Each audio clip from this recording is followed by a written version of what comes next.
Hi Donna, it's Kim Salgado. I'm the Associate Dean for Humanities and Social Science, and I saw the emails back and forth between you and your team lead, so I figured the best thing to do would be to just pop into your class and make you a quick video. As you see, I'm in your course now. If you go into course menu and then go into grades, and then I scroll over to your week 1 discussion board. There's two ways that you can grade these. You can actually just pop on to the assignment tool, there's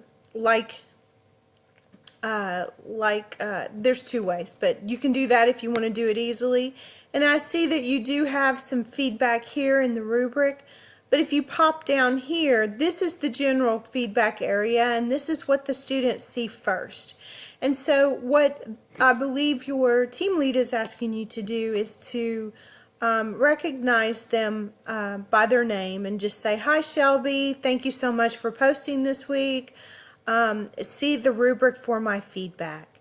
And if you do that here and then you scroll down, I will have to, let me see if I can move my screen up so you can see it. I'll have to maximize this window so that you can actually see the update button at the bottom of the screen. You'll have to hit update before you do that. But that's one way where you can actually do this.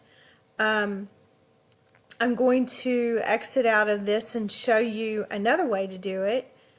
Let me go here. Okay, you can also go here and you can hit grade all.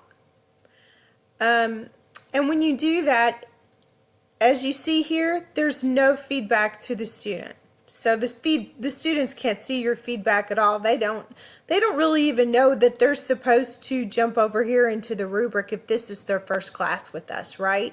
So that's why she's asking you to put something here to direct them over to the rubric grading. You can actually just pop in here if you want to and click the little pencil and add a note here. "Hi Shelby, see the rubric for my feedback," and then hit the save button and that will show up.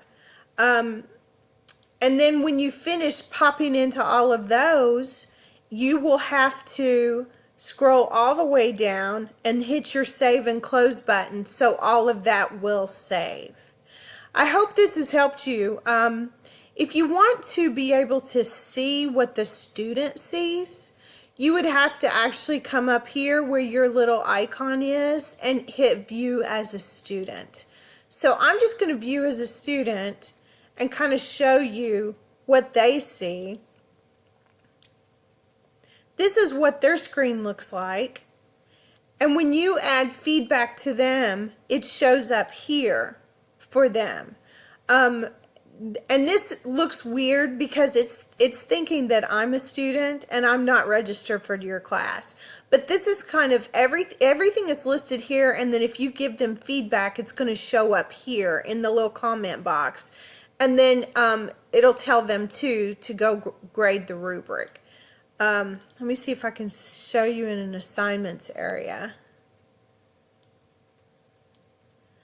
See, it shows up like this too. It lists their assignments, and they can actually pop into the assignment and they can see the rubric grading and they can see your comment grading too. But I can't do it because I'm not a student. So it's going to look different for me. It's probably going to look different for you. But that's the reason why she's asked you to go ahead and do that, is so that your students can see where they're supposed to go and look at their feedback. And I think a lot of times that we miss that, and this should help. Anyway, let me know if you have more questions. Thanks so much. Bye-bye.